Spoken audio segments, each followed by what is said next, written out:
Good morning class. আমি সন্তু, তোমরা দেখছো the learning expert 2.0 YouTube channel.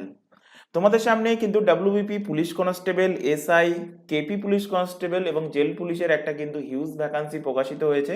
তাই আজ তোমাদের জিকেজিএস এর ওপর থেকে প্রোভাইড করা হচ্ছে 28 নাম্বার ক্লাস।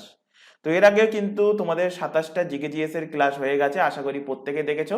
তো ক্লাসের শুরুতে প্রত্যেককে বলবো কেউ কিন্তু এই ক্লাসটাকে ডাউনলোড করে দেখবে না, এটা তোমাদের কাছে একটা ছোট রিকোয়েস্ট থাকছে।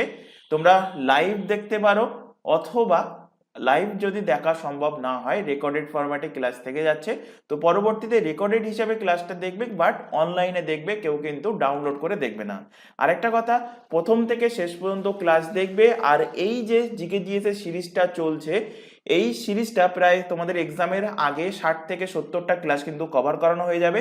তো এই ক্লাসগুলো যদি তোমরা প্রথম থেকে শেষ পর্যন্ত মনোযোগ সহকারে পড়ে যাও, নির্দিষ্ট দিন অন্তর যদি রিভিশন করো, তাহলে বলতে পারবো এর মধ্যে থেকেই তোমরা কিন্তু 70 থেকে 80% কোশ্চেন হুবহু কমন পেয়ে যাবে। তো শুরু করছি আজকের ক্লাস। আজকে 28 নম্বর জিকেজিএস এর ক্লাস। আজকের ক্লাসের ফার্স্ট কোশ্চেন দেখো, কততম সংবিধান সংশোধনীর মাধ্যমে অষ্টম তফসিলে ডোগরি ভাষাকে যোগ করা হয়? তো ডোগরি ভাষা কততম তফসিলে যোগ করা হয়েছিল যদি কোশ্চেন দেয়, তখন অ্যান্সার কি হবে? অষ্টম তফসিল, অর্থাৎ 8 শিডিউলে। আমাদের টোটাল শিডিউলের সংখ্যা কটা? টোটাল শিডিউলের সংখ্যা হলো 12টা শিডিউল। তো 12টা শিডিউলের মধ্যে অষ্টম শিডিউলে ল্যাঙ্গুয়েজের কথা বলা আছে। তাই কোশ্চেন দেবে, যখন আমাদের সংবিধান লাগু হয়েছিল, তো সংবিধান কবে লাগু হয়? সংবিধান, আমাদের সংবিধান কবে ইমপ্লিমেন্ট হয়, কবে লাগু হয় যদি কোশ্চেন দেয়, তো সংবিধান লাগু হয় কবে? লাগু হয় 26 জানুয়ারি 1950 সালে। আর যদি কোশ্চেন দেয় গৃহীত হয় কবে, তো গৃহীত হয়েছিল এর জাস্ট 2 মাস আগে, অর্থাৎ 26 নভেম্বর 1949-এ কিন্তু আমাদের সংবিধান গৃহীত হয়েছিল। তো যখন আমাদের সংবিধান লাগু হয়েছিল, সেই টাইমে অষ্টম তফসিল অর্থাৎ 8 শিডিউল, তো 8 শিডিউলে কতগুলো ল্যাঙ্গুয়েজের ব্যাপারে বলা ছিল? কোশ্চেন দিয়েছে, মনে রাখবে 14টা ল্যাঙ্গুয়েজের কথা বলা ছিল। বর্তমানে এই 14টা ল্যাঙ্গুয়েজের সাথে আরো 8টা ল্যাঙ্গুয়েজ কিন্তু যুক্ত হয়েছে। এখন আমাদের অষ্টম তফসিলে ল্যাঙ্গুয়েজের সংখ্যা কটা যদি কোশ্চেন দেয়, তখন অ্যান্সার করবে 22টা ল্যাঙ্গুয়েজ। তো এবার এখান থেকে তোমাদের মনে রাখতে হবে, এই যে 8টা ল্যাঙ্গুয়েজ, এই 8টা ল্যাঙ্গুয়েজ কোন অ্যামেন্ডমেন্টের মাধ্যমে, কত সালে, বা কোন সালে কোন ল্যাঙ্গুয়েজ অ্যাড হয়েছে, এইগুলো কিন্তু তোমাদের মনে রাখতে হবে। এক্সামে কিন্তু কোশ্চেন দেবে, যেমন এখানে কোশ্চেনটা দিয়েছে যে ডুগরি ভাষা যুক্ত হয়েছে কোন সংবিধান সংশোধনীর মাধ্যমে। তো প্রথম যে ল্যাঙ্গুয়েজটা যুক্ত হয় অষ্টম তফসিলে আমাদের সংবিধান লাগু হওয়ার পর, সেই ভাষাটা কি? সেই ভাষাটা হলো সিন্ধি ভাষা, সিন্ধি ল্যাঙ্গুয়েজ। সিন্ধি ল্যাঙ্গুয়েজ কততম অ্যামেন্ডমেন্টের মাধ্যমে? তো 21তম, 21st সংশোধনী, 21st অ্যামেন্ডমেন্টের মাধ্যমে যুক্ত হয়েছে। কত সালে যুক্ত হয়েছে? কত সালে অ্যামেন্ডমেন্ট হয়েছিল? তো 1967 সালে। তো 1967 সালে সর্বপ্রথম কিন্তু অষ্টম তফসিলে আরেকটা ল্যাঙ্গুয়েজ, অর্থাৎ 15তম ল্যাঙ্গুয়েজ হিসেবে যুক্ত হয়েছে। কোন ল্যাঙ্গুয়েজ? সিন্ধি ভাষা। এরপর 3টে ভাষা একসাথে অ্যাড হয়েছে। 3টে ভাষা মনে রাখার একটা সহজ ট্রিক বলে দিচ্ছি। নামাক, হিন্দিতে আমরা নুনকে কি বলি? নামাক। তো নামাককে আমি যদি তোমরা যেমন এখন সবাই হোয়াটসঅ্যাপ করো বা সোশ্যাল মিডিয়াতে শর্ট ফর্মে লেখার চেষ্টা করো, তো শর্ট ফর্মে নামাককে কি লিখবো? NMK, নামাক, NMK। উচ্চারণ কি? নামাক। তো এন ফর কি? এন ফর হলো নেপালি। এম ফর কিন্তু মনে রাখবে, কারণ এমটাই গোলাবে, কারণ এর পরে 4টে ল্যাঙ্গুয়েজ অ্যাড হয়েছিল, সেখানেও একটা এম ফর কিন্তু ল্যাঙ্গুয়েজ আছে, তো সেটা পরে বলছি। তো এখানে এম ফর হবে মণিপুরি, মণিপুরি। আর কে ফর হবে কি? কোঙ্কানি, কোঙ্কানি। তাহলে এই 3টে ল্যাঙ্গুয়েজ কি কি? নেপালি, মণিপুরি, কোঙ্কানি। এই 3টে ল্যাঙ্গুয়েজ অ্যাড হয়েছিল কততম সংশোধনীর মাধ্যমে? 71তম, 71st অ্যামেন্ডমেন্ট, 71st অ্যামেন্ডমেন্টের মাধ্যমে। কত সালে হয়েছিল? মনে রাখতে হবে 1992 সালে হয়েছিল। 71তম সংশোধনের মাধ্যমে 3টে ল্যাঙ্গুয়েজ যুক্ত হয়েছে। তাহলে কটা ল্যাঙ্গুয়েজ যুক্ত হয়ে গেল এই পর্যন্ত? সিন্ধি ছিল 15তম, এখানে আর তিনটে, তো 15 আর 3 হয়ে গেল 18তম। বাকি থাকছে আর 4টে ল্যাঙ্গুয়েজ, তো 4টে ল্যাঙ্গুয়েজ কিন্তু একসাথে অ্যাড হয়েছে। 4টে ল্যাঙ্গুয়েজ মনে রাখার সহজ আর যে ট্রিক, সেই ট্রিকটা তোমরা তোমাদের মতো অ্যাপ্লাই করতে পারো, আমি যেটা বলছি সেটাও অ্যাপ্লাই করতে পারো। তো সেটা কি, সেই ট্রিকটা হলো তোমরা ম্যাথে যোগ বিয়োগ গুণ ভাগ করার জন্য কোন নিয়ম শিখেছো? বডমাস নিয়ম। তো বডমাস রুল মনে রাখবে, কি বডমাস রুল। তো বডমাসের BDMS অ্যাব্রিভিয়েশন হিসেবে, মানে হোয়াটসঅ্যাপে যদি মেসেজ করতে যাও বডমাসকে ফুল ফর্ম না লিখে, মানে বডমাসের উচ্চারণ কি হয়?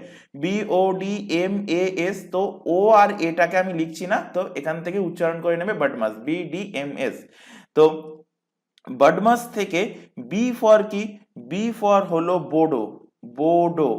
ডি ফর হলো যেটা কোশ্চেনে ছিল ডুগরি, ডি ফর হলো ডুগরি। এখানে এই এম ফর হলো মাইথালি, মাইথালি। আর এস ফর হলো সাঁওতালি, এস ফর হলো সাঁওতালি। তো এই 4টে ল্যাঙ্গুয়েজ কিন্তু একসাথে অ্যাড হয়েছে কততম অ্যামেন্ডমেন্টের মাধ্যমে? 92তম সংশোধনীর মাধ্যমে, 92তম অ্যামেন্ডমেন্ট। তো 92তম অ্যামেন্ডমেন্ট কত সালে হয়েছিল? হয়েছিল 2004 সালে। তো 2004 সালে 4টে ল্যাঙ্গুয়েজ বোডো, ডুগরি, মাইথালি অ্যান্ড সাঁওতালি কিন্তু আমাদের অষ্টম শিডিউল, সংবিধানের অষ্টম শিডিউলে কিন্তু অ্যাড হয়েছে। তাহলে অ্যান্সার কি হবে? অ্যান্সার হবে অপশন ডি, 92তম অ্যামেন্ডমেন্ট। অপশন ডি এর সঠিক অ্যান্সার হবে। আচ্ছা, একটা কথা বলে রাখি, এই যে এক্সট্রা ফ্যাক্টগুলো লেখানো হচ্ছে, এগুলো কিন্তু অবশ্যই অবশ্যই খাতায় নোট ডাউন করবে, কারণ এগুলো পিডিএফ এ তোমরা পাবে না। এর আগের ক্লাসগুলোতেও বলেছি, কারণ এর আগের পিডিএফ পর্যন্ত আমরা কিন্তু এই এক্সট্রা ফ্যাক্টগুলো পিডিএফ এ রাখার চেষ্টা করেছি, কিন্তু এখন রাখতে চাইছি না এই কারণে, কারণ অনেক স্টুডেন্ট এমন আছো যারা ক্লাসটাকে না দেখে শুধুমাত্র পিডিএফ দেখে পড়াশোনা করো। এবার সাপোজ ধরো এখানে সিন্ধি লিখেছি, সিন্ধির আগে 15 লিখেছি, নামাকের আগে 18 লিখেছি, এইগুলোর মিনিং যদি তোমরা ক্লাস না করো তাহলে বুঝতে পারবে না। এবং যে ক্লাস না করে শুধুমাত্র পিডিএফ দেখে পড়ছে, তার কাছে কিন্তু এই জিনিসগুলো মিসআন্ডারস্ট্যান্ডিং হবে। সেই কারণে কিন্তু আমরা এখন থেকে আর পিডিএফ এ এক্সট্রা ফ্যাক্ট যেগুলো লেখাচ্ছি এগুলো কিন্তু প্রোভাইড করছি না, শুধুমাত্র প্রিন্টেড কোশ্চেন অ্যান্সার থাকবে। তো সেগুলো তোমরা ডাউনলোড করার জন্য কি করবে? নিচে যে টেলিগ্রাম লিঙ্কটা দেখতে পাচ্ছ @the-learning-expert-sd, এইটাকে তোমরা টেলিগ্রামে গিয়ে সার্চ করবে অ্যাজ ইট ইজ, যেমন লেখা আছে @the-learning-expert-sd বলে সার্চ করলে আমাদের যে টেলিগ্রাম গ্রুপ তোমাদের সামনে চলে আসবে, অথবা এই চ্যানেলের ডেসক্রিপশন বক্সটা ফলো করো, তার মধ্যে টেলিগ্রাম গ্রুপের লিঙ্ক দেওয়াই আছে, সেটার উপর ক্লিক করলে তোমরা টেলিগ্রাম গ্রুপে জয়েন হতে পারবে এবং সেখান থেকে প্রত্যেকটা ক্লাসের পিডিএফ, মানে আজকে যে ক্লাস দেখছো এর আগে যে ক্লাসগুলো হয়ে গেছে বা ভবিষ্যতে যে ক্লাসগুলো হবে, প্রত্যেকটা ক্লাসের পিডিএফ তোমরা সেখান থেকে ডাউনলোড করে নিতে পারবে। চলে আসো পরবর্তী কোশ্চেন, কত বছরের কম বয়সের শিশুদের ঝুঁকিপূর্ণ স্থানে কাজ করানো নিষিদ্ধ? 8 বছর, 12 বছর, 14 বছর না 16 বছর? তো অ্যান্সার হবে 14 বছর। 14 বছরের কম বয়সের শিশুদের ঝুঁকিপূর্ণ স্থানে কিন্তু কাজ করানো নিষিদ্ধ। এবং এটা, এই কথাটা বলা আছে কত নম্বর আর্টিকেলে? বলা আছে আর্টিকেল নাম্বার, আমাদের কিন্তু ফান্ডামেন্টাল রাইটের মধ্যে পড়ে article number 24, article number 24। Article 24-এ কি বলা আছে? বলা আছে প্রোহিবিশন, প্রোহিবিশন অফ এমপ্লয়মেন্ট,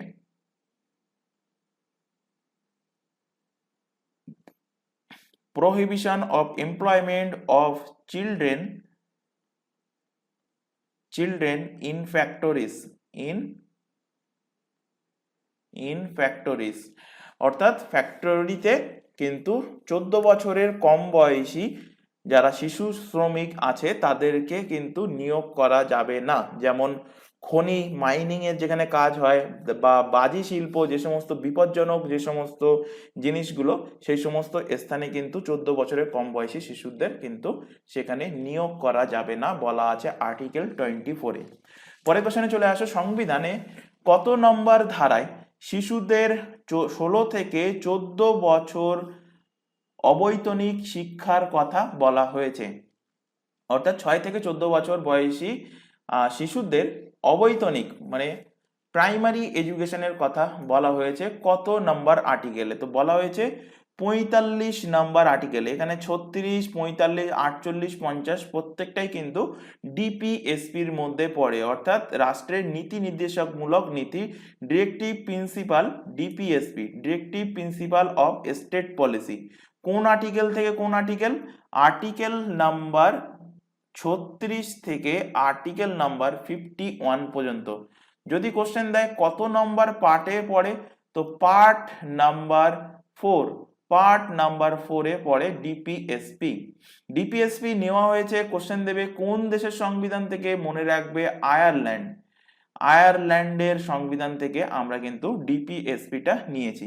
তাহলে এবার দেখো এখানে অ্যান্সার হলো কি 45 নাম্বার ধারায়। তো 45 ধারাতে কি বলা আছে, আর্টিকেল 45 এ কি বলা আছে? আর্টিকেল 45 এ বলা আছে কিন্তু চাইল্ডদের কেয়ার করা, শিশুদের কেয়ার করা এবং এদের এডুকেশন, যে এডুকেশনের কথা সেটা কিন্তু ফ্রি এডুকেশন প্রোভাইড করতে হবে।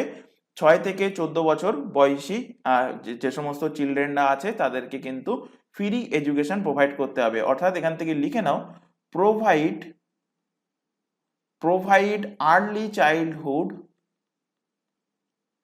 Provide early childhood care and education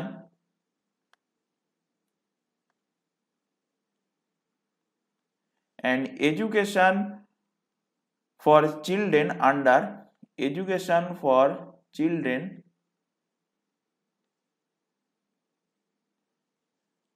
under the age of 6, under the age of 6 and free and compulsory and free and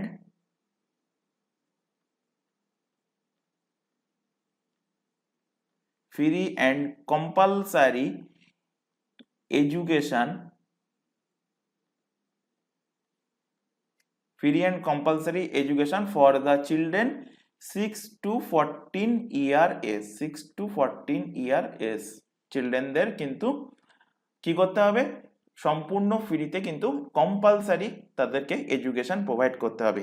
কিন্তু পরবর্তীতে এটাকে এই ডিপিএসপি থেকে তুলে নিয়ে যাওয়া হয়েছে ফান্ডামেন্টাল রাইটের মধ্যে। কোথায় নিয়ে যাওয়া হয়েছে? নিয়ে যাওয়া হয়েছে এটাকে তুলে ফান্ডামেন্টাল রাইটের মধ্যে, অর্থাৎ আমাদের মৌলিক অধিকারের মধ্যে নিয়ে যাওয়া হয়েছে। কত নম্বর আর্টিকেলে নিয়ে যাওয়া হয়েছে? আর্টিকেল নাম্বার 21 এর মধ্যে কিন্তু নিয়ে যাওয়া হয়েছে। কোশ্চেন দেবে কততম সংশোধনীর মাধ্যমে, তো মনে রাখবে 86তম সংশোধনী, 86 অ্যামেন্ডমেন্ট, 86 অ্যামেন্ডমেন্টের মাধ্যমে নিয়ে যাওয়া হয়েছে। কত সালে হয়েছিল এই 86তম সংশোধনী? 86তম সংশোধনী হয়েছিল 2002 সালে।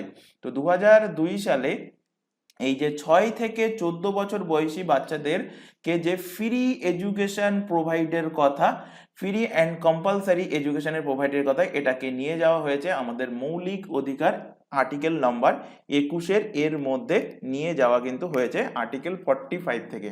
তো কোশ্চেনটা কিন্তু এক্সামে বহুবার দিয়েছে, কোশ্চেনটা কিন্তু মনে রাখবে কততম অ্যামেন্ডমেন্ট কত সালে নিয়ে যাওয়া হয়েছে, এটাও কিন্তু বহুবার এক্সামে দিয়েছে। আচ্ছা, এখান থেকে বাকি যে আর্টিকেলগুলো আছে সেগুলো যদি আমরা রিলেট করি, 36 নম্বর আর্টিকেলে কি বলা আছে? 36 নম্বর আর্টিকেলে স্টেটের ডেফিনেশন দেওয়া আছে। স্টেটের কি দেওয়া আছে? ডেফিনেশন, স্টেটের ডেফিনেশন দেওয়া আছে।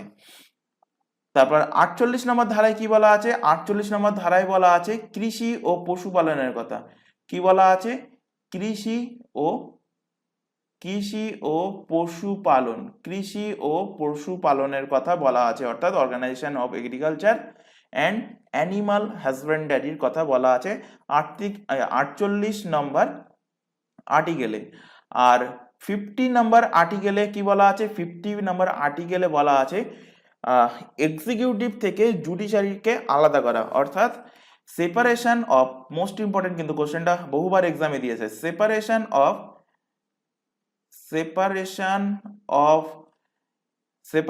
Of judiciary from executive, judiciary from কোথার থেকে? এক্সিকিউটিভ থেকে, এক্সিকিউটিভ থেকে জুডিশিয়ারিকে আলাদা করার কথা বলা আছে কত নম্বর ধারায়? আর্টিকেল 50 নম্বরে। চলে আসো পরবর্তী কোশ্চেন, ভারতে বিকেন্দ্রীভূত পরিকল্পনার প্রকৃত সূচনা প্রথমবার করা হয়েছিল কোন পরিকল্পনায়? বিকেন্দ্রীভূত, সপ্তম, অষ্টম, নবম না দশম? তো অ্যান্সার হয়ে যাবে সপ্তম 5 ইয়ার প্ল্যানে, সপ্তম নম্বর, 7th নাম্বার 5 ইয়ার প্ল্যানে কিন্তু ভারতে বিকেন্দ্রীভূত পরিকল্পনার প্রকৃত সূচনা কিন্তু প্রথমবারের মতো হয়েছিল। তো তখন তখন প্রাইম মিনিস্টার কে ছিলেন? তখন পিএম ছিলেন রাজীব গান্ধী। কে ছিলেন? রাজীব গান্ধী কিন্তু তখন প্রাইম মিনিস্টার ছিলেন।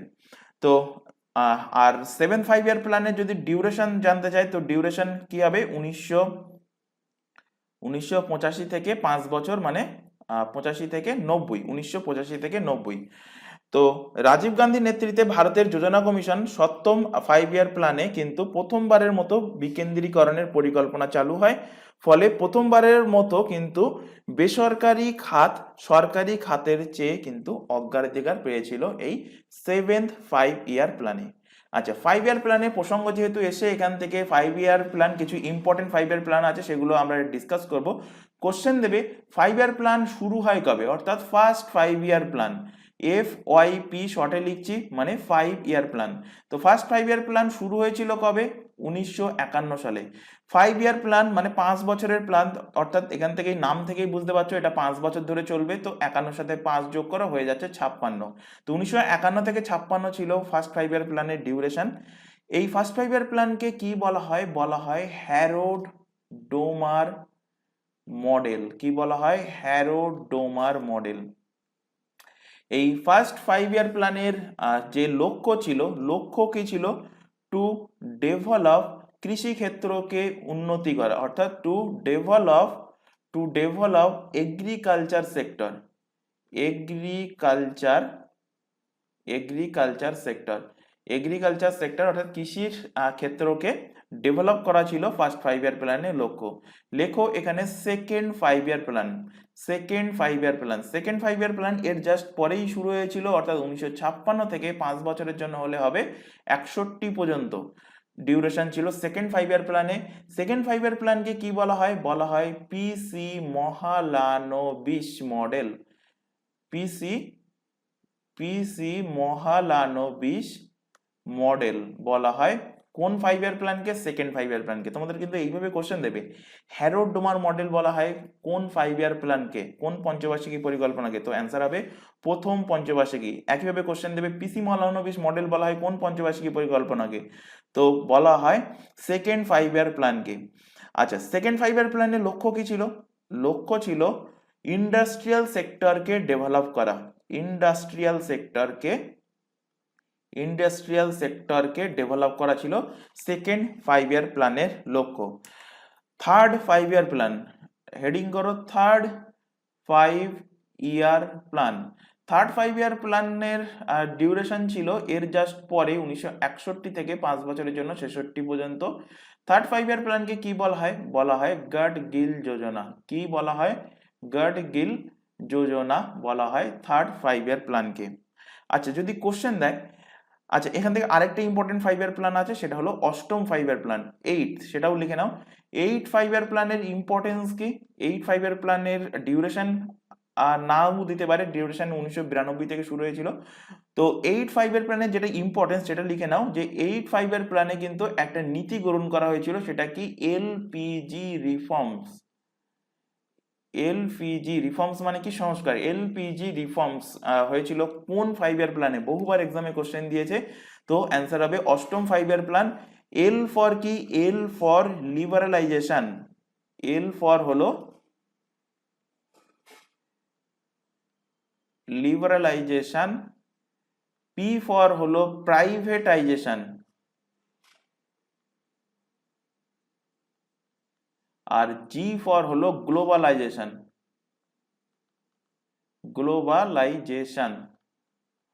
তাহলে এলপিজি রিফর্মস, এলপিজির ফুল ফর্ম কি? Liberalisation, privatisation and globalization.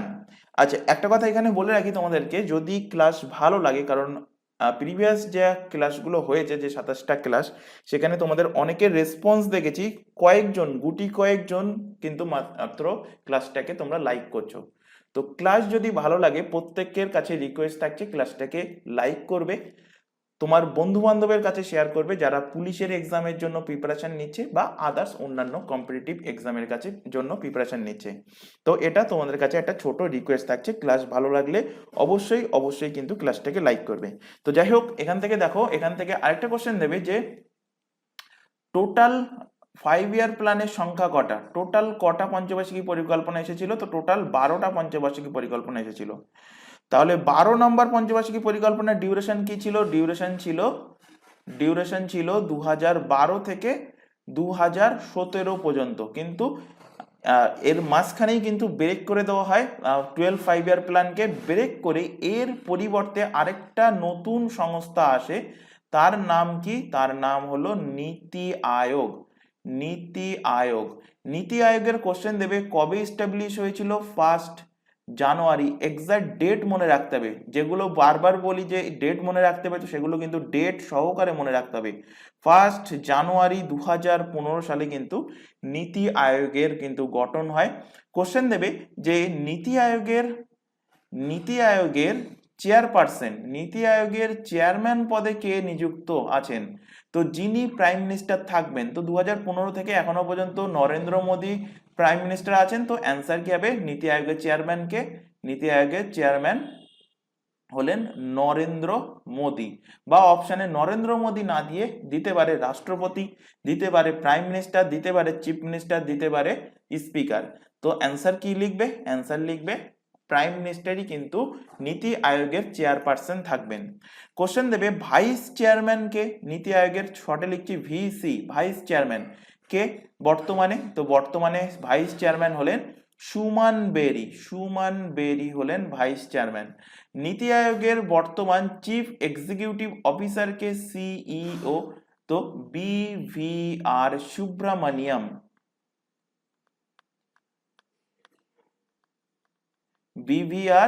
Subramaniam, এখানে এম ধরলো না তাই নিচে লিখলাম। বিভিআর সুব্রামানিয়াম হলেন বর্তমান নীতি আয়োগের কিন্তু চিফ এক্সিকিউটিভ অফিসার। তো এগুলো কিন্তু এখান থেকে মনে রাখবে। তো এখানে অ্যান্সার কি হবে? অ্যান্সার হবে 7ম পঞ্চবার্ষিকী পরিকল্পনা। চলে আসো পরবর্তী কোশ্চেন। আচ্ছা, এখানে তোমাদের একটা ছোট ইনফরমেশন প্রোভাইড করার আছে। তোমরা এখন যে ক্লাসটা দেখছো সেটা পুলিশ স্পেশাল জিকে জিএস এর ক্লাস, যার মধ্যে দেখতেই পাচ্ছ jail police, KP constable, WBP constable, WBSI, প্রত্যেকটা এক্সামের জন্য কিন্তু জিকে জিএস তোমাদের এই সিরিজের মধ্যে কভার করানো হবে, যদি তোমরা প্রথম থেকে শেষ পর্যন্ত ক্লাসটা দেখো। শেষ পর্যন্ত বলতে এক্সামের আগে পর্যন্ত ধরতে পারো, প্রায় 60 থেকে 70টা ক্লাস কিন্তু কভার করানো হবে। আর এছাড়া বাকি যে এক্সামের নামগুলো এখানে দেখতে পাচ্ছ, যেমন পিএসসির মিসলেনিয়াস, ক্লার্কশিপ, এসএসসি এক্সাম, প্রত্যেকটা এক্সামের জন্য আমাদের দুটো ইউটিউব চ্যানেল মিলিয়ে সম্পূর্ণ ফ্রিতে সিলেবাস ওয়াইজ কিন্তু লাইভ ক্লাস প্রোভাইড করা হচ্ছে। লাইভ ক্লাস অ্যাটেন্ড না করতে পারলে ক্লাস থেকে যাচ্ছে রেকর্ডেড ফরম্যাটে, সুতরাং রেকর্ডেড হিসাবে পরবর্তীতে ক্লাস দেখে নিতে পারবে। তবে আবারও রিকোয়েস্টটা করছি, কেউ ক্লাসটাকে কিন্তু ডাউনলোড করে দেখবে না, তোমরা রেকর্ডেড দেখো বা লাইভ দেখো, জাস্ট অনলাইনে কিন্তু ক্লাসটা দেখবে, এটা তোমাদের কাছে একটা ছোট রিকোয়েস্ট থাকছে। যাই হোক, এই প্রত্যেকটা এক্সামের জন্য আমাদের কিন্তু আলাদা আলাদা হোয়াটসঅ্যাপ ব্যাচ ওপেন করা আছে। হোয়াটসঅ্যাপ ব্যাচে যুক্ত হওয়ার জন্য কি করতে হবে? আচ্ছা, হোয়াটসঅ্যাপ ব্যাচে যুক্ত হওয়ার বেনিফিটটা আগে বলে নিই। হোয়াটসঅ্যাপ ব্যাচে যুক্ত হলে তোমরা আগে থেকেই রুটিন পেয়ে যাবে, মানে কোন দিন কোন ক্লাস হবে সেই রুটিন কিন্তু আগে থেকে হোয়াটসঅ্যাপ ব্যাচে প্রোভাইড করা হয়। এছাড়া প্রত্যেকটা ক্লাসের লিঙ্ক কিন্তু ক্লাস শুরু হওয়ার 1-2 মিনিট বা 5 মিনিট আগে কিন্তু প্রোভাইড করা হয়। এছাড়া এক্সাম ওরিয়েন্টেড যাবতীয় গুরুত্বপূর্ণ ইনফরমেশন, যে সামনে কোন নোটিফিকেশন প্রকাশিত হচ্ছে বা কবে কোন পরীক্ষা থাকছে, অ্যাডমিট কার্ড প্রকাশিত হলে সব কিছুই সবার আগে কিন্তু হোয়াটসঅ্যাপ ব্যাচে জানানো হয়। তো হোয়াটসঅ্যাপ ব্যাচে যুক্ত হতে চাইলে কি করতে হবে? নিচে যে হোয়াটসঅ্যাপ নাম্বারটা দেখতে পাচ্ছ 9933434203, এই নাম্বারে আমাদেরকে হোয়াটসঅ্যাপে শুধুমাত্র মেসেজ করে ইনফর্ম করবে। কেউ এই নাম্বারে কল করবে না, নর্মাল কল তো করবেই না, ভিডিও কলও কিন্তু করবে না, শুধুমাত্র মেসেজ করে ইনফর্ম করবে। তাহলে তোমাদের রিকোয়ারমেন্ট অনুযায়ী কিন্তু নির্দিষ্ট ব্যাচে অ্যাড করিয়ে নেওয়া হবে। এছাড়া এখানে আরো একটা ইনফরমেশন দেবো, তোমরা এখন যে চ্যানেলে ক্লাসটা দেখছো তার নাম দা লার্নিং এক্সপার্ট 2.0। এই চ্যানেলেই প্রত্যেকটা এক্সাম, যার নাম তোমরা এক্ষুনি দেখলে অন স্ক্রিনে যে সমস্ত এক্সামের নামগুলো লেখা আছে, প্রত্যেকটা এক্সামের জন্য GK, GS, current affairs, reasoning and ইংলিশের ক্লাস সম্পূর্ণ ফ্রিতে পাবে এই চ্যানেল থেকে। আর ম্যাথের ক্লাসের জন্য আমাদের নতুন একটা চ্যানেল ওপেন করা হয়েছে, চ্যানেলের নামটা ভালোভাবে দেখে নাও, ম্যাথস বাই সন্তু স্যার। চ্যানেলের লোগোটাও এখান থেকে দেখে নাও। যেহেতু চ্যানেলটা নতুন, তাই আমরা এই ক্লাসের ডেসক্রিপশন বক্সে কিন্তু এই নতুন চ্যানেলের লিঙ্কটা প্রোভাইড করে রেখেছি। সেখান থেকে ক্লিক করলে, সেই লিঙ্কে ক্লিক করলে তোমরা আমাদের ম্যাথের নতুন চ্যানেলে চলে যাবে। এবং যেহেতু চ্যানেলটা নতুন, প্রত্যেককে বলবো চ্যানেলটাকে সাবস্ক্রাইব করে বেল আইকনকে অল নোটিফিকেশনে সেট করে নাও, এবং এটাকেও সাবস্ক্রাইব না করে থাকলে এটাকেও সাবস্ক্রাইব করে নাও। এবং রেগুলার বেসিসে চ্যানেল দুটোতে ক্লাস চলছে, রেগুলার বেসিসে চ্যানেল দুটো থেকে ক্লাসগুলো ফলো করতে থাকো। চলে আসো পরের কোশ্চেন, ভারতবর্ষের বৈদেশিক মুদ্রার রিজার্ভ কে বজায় রাখে? তো obviously reserve bank of India বজায় রাখবে। তো অপশন বি এর কিন্তু সঠিক অ্যান্সার হবে। তো রিজার্ভ ব্যাংক টাকার বৈদেশিক মুদ্রার বিনিময়ের হার রক্ষা, গবেষণা, প্রকাশনা ছাড়াও সঞ্চয় ভাণ্ডারেরও কিন্তু তত্ত্বাবধান করে। আর টাকার বহির্বিনিময় মূল্য অর্থাৎ ভারতের মুদ্রায় বিদেশি টাকার দামের স্থিতিশীলতা রাখার দায়িত্বটাও কিন্তু, মানে যেমন তোমরা জানো যে $1 সমান কত, প্রায় এখন চলছে 83 টাকা মতো। তো এই যে ব্যালেন্স, মানে বাইরের দেশের সাথে আমাদের দেশের টাকার যে তুলনা বা টাকার দামের যে স্থিতিশীলতা রক্ষা করা, এর দায়িত্বটাও কিন্তু থাকে কার কাছে? আরবিআই এর কাছে, রিজার্ভ ব্যাংক অফ ইন্ডিয়ার কাছে। এবার এখান থেকে এদের ব্যাপারে কিছু ডিটেলস জানবো, যেখান থেকে বহু এক্সামে কোশ্চেন দিয়েছে। আরবিআই এর ফুল ফর্ম আশা করি প্রত্যেকে জানো, কি? Reserve bank of India. Reserve bank of India, ব্যাংকের ব্যাংক, মানে ভারতের কিন্তু সব থেকে বড় ব্যাংক হলো কি? Reserve bank of India.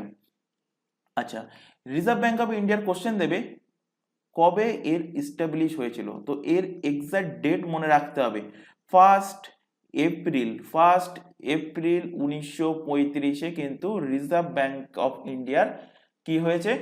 Establish হয়েছে। তো যেহেতু 1 এপ্রিলে ইস্টাবলিশ হয়, সেই কারণে দেখবে ফাইন্যান্সিয়াল ব্যাংকিং ফাইন্যান্সিয়াল ইয়ার যেটা চলে সেটা দেখবে এপ্রিল থেকে, মানে এপ্রিল থেকে শুরু হয়, পরবর্তী বছরে মার্চে গিয়ে কিন্তু শেষ হয়। জানুয়ারিতে শুরু, ডিসেম্বরে শেষ, এমনটা কিন্তু হয় না। তো ব্যাংকিং ফাইন্যান্সিয়াল ইয়ার সেই কারণেই কিন্তু এপ্রিল থেকে শুরু হয়, আবার মার্চে গিয়ে 31 মার্চে গিয়ে কিন্তু সেটা শেষ হয়।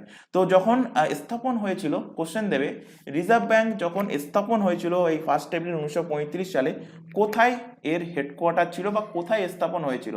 তো স্থাপন হয়েছিল এটা কলকাতাতে।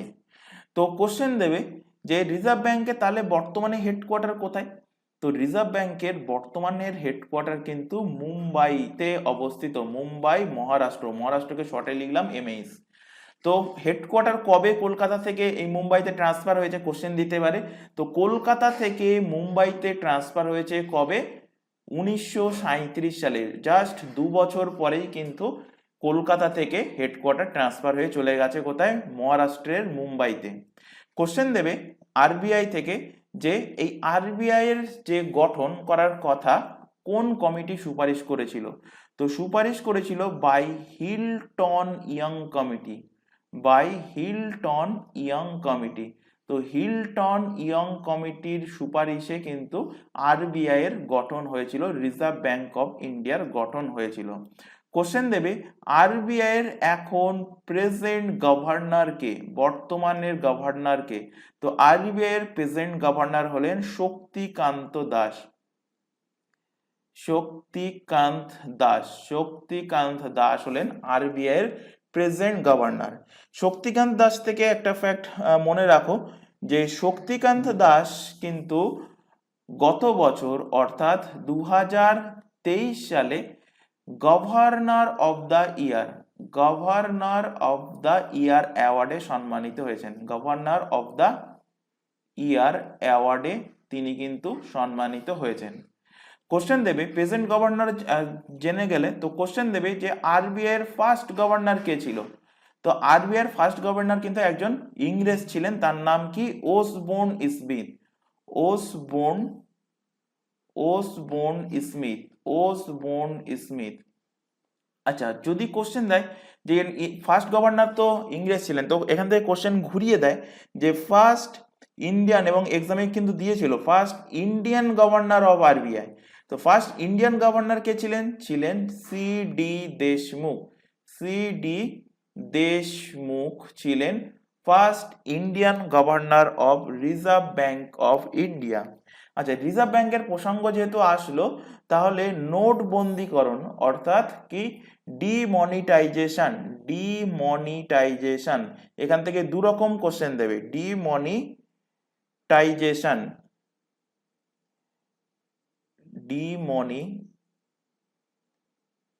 ডিমনিটাইজেশন। তো ডিমনিটাইজেশন ভারতে কতবার হয়েছে যদি কোশ্চেন দেয়, তখন অ্যান্সার কি করবে? ডিমনিটাইজেশন হয়েছে 3 বার। কত কত সালে হয়েছিল? ফার্স্ট হয়েছিল কবে ডিমনিটাইজেশন? ফার্স্ট হয়েছিল স্বাধীনতার আগে 1946 সালে। এরপর হয়েছে কবে? এরপর হয়েছে 1978 সালে।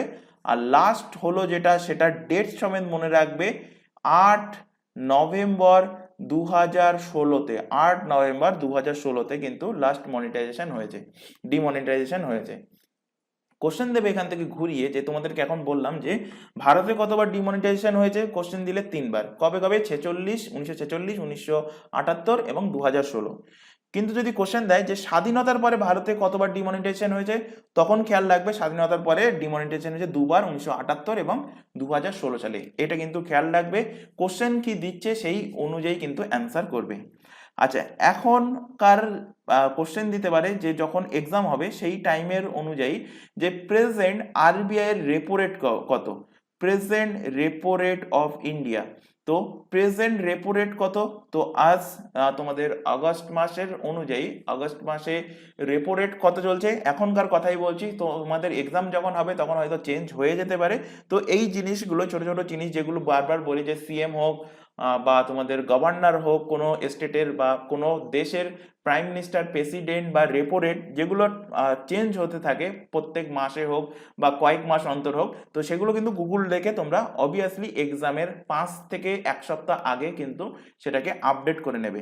তো এখনকার রেপো রেট কত চলছে? এখনকার রেপো রেট চলছে 6.50%। এক্সামে কোশ্চেন দিয়েছিল, তো খেয়াল রাখবে। এবার নেক্সট দেখো এসবিআই। এসবিআই সম্বন্ধেও একটু আলোচনা করে দিই, কারণ এসবিআই এর ওপর থেকে তোমাদের এক্সামে কোশ্চেন দিয়েছিল যে এসবিআই এর প্রিভিয়াস নেম কি ছিল। তো কিভাবে এসবিআই এর উৎপত্তি হলো সেটা এখানে ফার্স্টে দেখো। ফার্স্টে 3টে ব্যাংক ছিল। কি কি ব্যাংক ছিল? Bank of Calcutta, bank of Calcutta ছিল, bank of Bombay, bank of Bombay, আরেকটা ছিল ব্যাংক অফ ম্যাড্রাস। তো এই 3টে ব্যাংক একসাথে কি হয়? একসাথে কিন্তু মার্জড হয়। কত সালে মার্জড হয়? 1921 সালটা মনে রাখবে, 1921 মার্জ হয়ে এদের নাম কিন্তু চেঞ্জ হয়। চেঞ্জ হয়ে নাম কি হয়? Imperial, imperial bank. নাম কি হয়? Imperial bank. এবার এই ইম্পেরিয়াল ব্যাংকটা চলতে থাকে, চলতে থাকে, তারপর ভারত স্বাধীন হয়, তারপর ভারতের সংবিধান লাগু হয়। সংবিধান লাগু হওয়ার ঠিক 5 বছরের মাথায় ফার্স্ট জুলাই, ফার্স্ট জুলাই 1955 সালে এসে কি হয়? এই ব্যাংকের রাষ্ট্রীয়করণ হয়, অর্থাৎ ন্যাশনালাইজড অর্থাৎ রাষ্ট্রীয়করণ হয়। রাষ্ট্রীয়করণ হয়ে এর নাম হয়ে যায় state bank of India, SBI.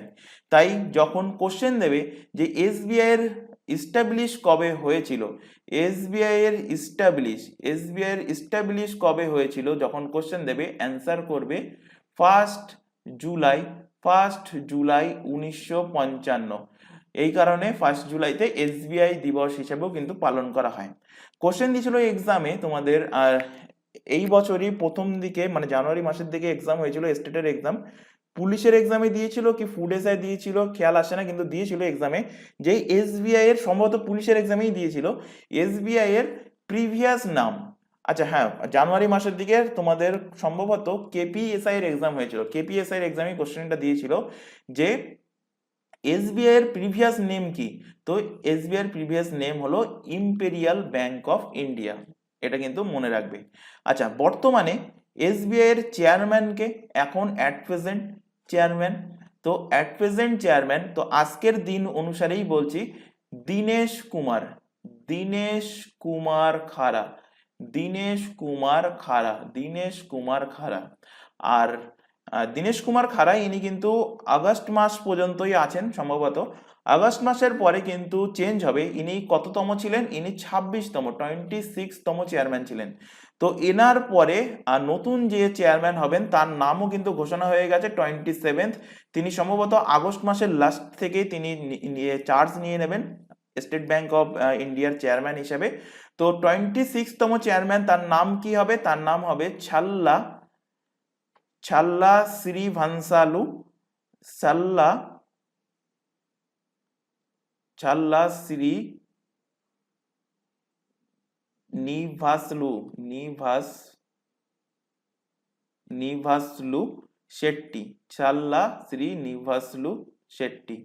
ইনি কিন্তু 27 নম্বর চেয়ারম্যান হিসাবে দায়িত্ব গ্রহণ করতে চলেছেন। চলে আসো, আচ্ছা আরেকটা ছিল সেবি, তো সেবির ব্যাপারেও একটু ডিসকাস করি দিদি। সেবি লেখো, সেবি, সেবির ফুল ফর্ম বহুবার এক্সামে কোশ্চেন দিয়েছে।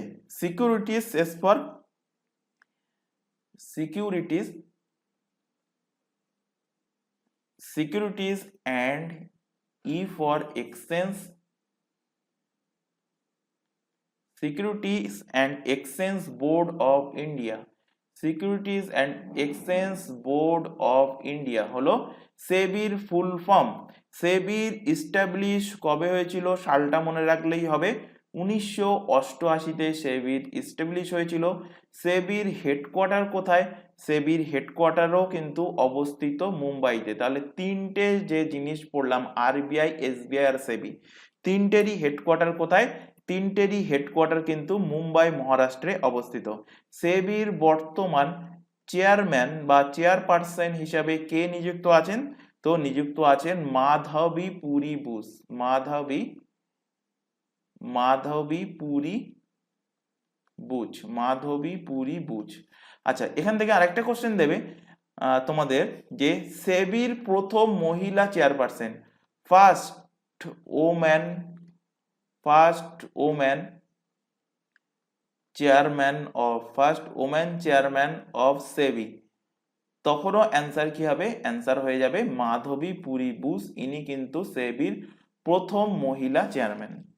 চলে আসো পরের কোশ্চেন, উই প্রোটেক্ট, এই যে মোটোটা, মোটোটা কোন প্রতিরক্ষা বাহিনী? তো উই প্রোটেক্ট, উই প্রোটেক্টকে তোমাদের সংস্কৃত ভাষায় বলা হয় কি? ভ্যাম রাক্ষাম। তো ভ্যাম রাক্ষাম যাকে ইংলিশে ট্রান্সলেট করলে হয় উই প্রোটেক্ট, এটা হলো কোস্ট গার্ডের মোটো, কোস্ট গার্ডের motto. Option coast guard, option number A এর কিন্তু সঠিক অ্যান্সার হবে। আচ্ছা, কোস্ট গার্ডের এখন কে ডিরেক্টর জেনারেল পদে নিযুক্ত আছেন? আচ্ছা, এখান থেকে হেডিং করো coast guard, coast guard, coast guard. Coast গার্ডের মোটো কি? কোস্ট গার্ডের মোটো এখানে তোমাদের অপশানেই ছিল, কোশ্চেনেই ছিল উই প্রোটেক্ট। তো আমি যেটা সংস্কৃতি ল্যাঙ্গুয়েজ সেটাই বলছি, এটাও কিন্তু মাঝে মাঝে কোশ্চেনে দেয়। তো ভিয়াম রাক্ষাম, ভিয়াম রাক্ষাম হলো কোস্ট গার্ডের মোটো। কোশ্চেন দেবে তোমাদের এখান থেকে যে কোস্ট গার্ডের হেডকোয়ার্টার কোথায় অবস্থিত? কোস্ট গার্ডের হেডকোয়ার্টার, তো কোস্ট গার্ডের হেডকোয়ার্টার অবস্থিত কোথায়? নিউ দিল্লি, নিউ দিল্লিতে। ম্যাক্সিমাম যে সমস্ত তোমাদের আর্মড ফোর্স, মানে সেন্ট্রাল আর্মড ফোর্সের মধ্যে যে সমস্ত পড়ে, মানে সিআইএসএফ, সিআরপিএফ, তো ম্যাক্সিমামের হেডকোয়ার্টার কিন্তু নিউ দিল্লিতে অবস্থিত। তো এগুলোর উপরে একটা তোমাদের আলাদা একটা ক্লাস নিয়ে আসবো, সেখানে ডিসকাস করব, কারণ এখান থেকে কিন্তু এক্সামে, মানে ভারতের প্রতিরক্ষা যে সমস্ত বাহিনী আছে তাদের উপর থেকে কিন্তু এক্সামে কোশ্চেন দেয়। তো এই কোস্ট গার্ডের ইস্টাবলিশ কবে হয়েছিল, কবে এর ফরমেশন হয়েছিল? তো এর ফরমেশন হয়েছিল কিন্তু আমাদের স্বাধীনতার অনেক পরেই, 1978 সালে কিন্তু এর ফরমেশন হয়, সালটা মনে রাখবে। এবং বর্তমান ডিরেক্টর জেনারেল পদে কে নিযুক্ত আছেন এইটুকু মনে রাখলে হবে। তো S Paramesh, S S Paramesh কিন্তু বর্তমান কোস্ট গার্ডের ডিরেক্টর পদে নিযুক্ত আছেন। নেক্সট লেখো এখানে এখানে আছে সেন্ট্রাল রিজার্ভ পুলিশ ফোর্স, অর্থাৎ আমরা শর্টে যাকে চিনি CRPF. CRPF central reserve police force full form কিন্তু অবভিয়াসলি মনে রাখবে। সেন্ট্রাল রিজার্ভ পুলিশ ফোর্সের মোটো কি? এদের মোটো হলো service and loyalty. Service and loyalty. Service and loyalty. Service and loyalty হলো এদের মোটো। এদের ফরমেশন কবে হয়েছিল, এদের ইস্টাবলিশ কবে হয়েছিল? তো এদের ইস্টাবলিশ হয়েছিল কিন্তু ব্রিটিশ পিরিয়ডে। কত সালে? যখন দ্বিতীয় বিশ্বযুদ্ধ শুরু হয় 1939 সালে, সেই সালেই কিন্তু এদের ইস্টাবলিশ হয়। তো তখন কিন্তু সিআরপিএফ নাম ছিল না, তখন কি নাম ছিল? তখন নাম ছিল ক্রাউন রিপ্রেজেন্টেটিভ। কি ছিল? Crown representative. ক্রাউন রিপ্রেজেন্টেটিভ তখন নাম ছিল। পরবর্তীতে crown representative police. Crown representative police তখন নাম ছিল। পরবর্তীতে ভারত যখন স্বাধীন হয়, স্বাধীন হওয়ার পর 28 ডিসেম্বর 1949 সালে এসে এর নাম পরিবর্তন হয়ে যায় কি? CRPF, central reserve police force. তাই যদি কোশ্চেন দেয় সেন্ট্রাল রিজার্ভ পুলিশ ফোর্সের প্রিভিয়াস নাম কি ছিল, তো অ্যান্সার কি করবে? ক্রাউন রিপ্রেজেন্টেটিভ পুলিশ ছিল।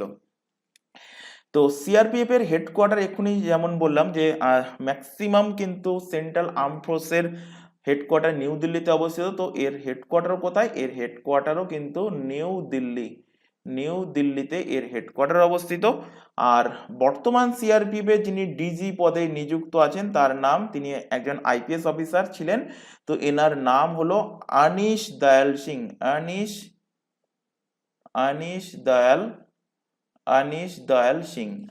দয়াল সিং। ইন্ডিয়ান আর্মির ক্ষেত্রে কি হবে? ইন্ডিয়ান আর্মি এখান থেকে নোট ডাউন করো।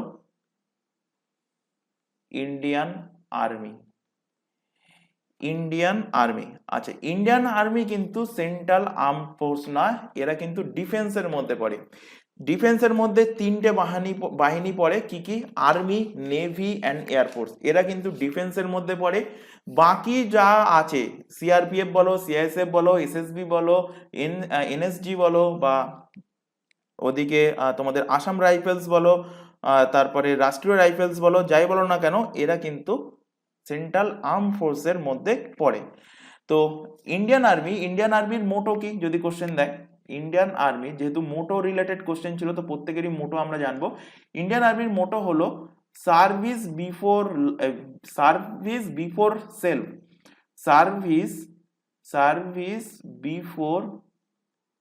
সার্ভিস বিফোর সেলফ হলো ইন্ডিয়ান আর্মির মোটো। ইন্ডিয়ান আর্মির হেডকোয়ার্টার কোথায় অবস্থিত? ইন্ডিয়ান আর্মির মেন যে হেডকোয়ার্টার সেটাও কিন্তু ভারতের রাজধানী নিউ দিল্লিতে অবস্থিত।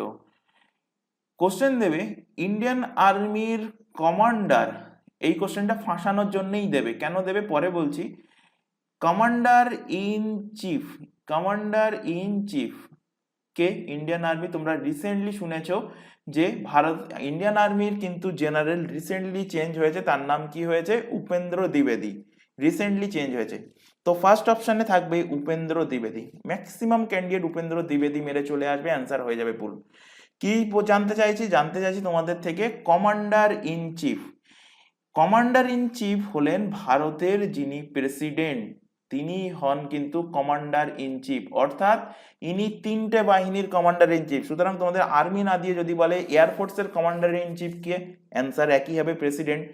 তারপর যদি বলে এয়ারফোর্সের কমান্ডার ইন চিফ কে, অ্যান্সার একই হবে প্রেসিডেন্ট। বা আর্মির কমান্ডার অফ চিফ কে, অ্যান্সার একই হবে, কি হবে? প্রেসিডেন্ট। তো বর্তমান প্রেসিডেন্ট কে আছেন তার নামও তোমাদের অপশানে দিতে পারে। তো দ্রৌপদী মুর্মু। দ্রৌপদী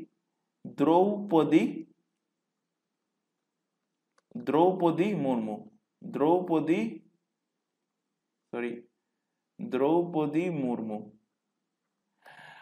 আচ্ছা, দ্রৌপদী মুর্মু থেকে দুটো তিনটে কোশ্চেন তোমাদের পড়িয়েছিলাম। দ্রৌপদী মুর্মু ইনি কিন্তু ওড়িশা থেকে বিলং করেন, মুখেই বলে দিচ্ছি।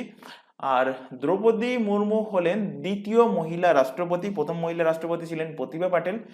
দ্রৌপদী মুর্মু হলেন ফার্স্ট ট্রাইবাল ওম্যান প্রেসিডেন্ট, প্রথম মহিলা জনজাতি প্রেসিডেন্ট, উপজাতি প্রেসিডেন্ট, মানে tribal president, first woman tribal president, খেয়াল রাখবে।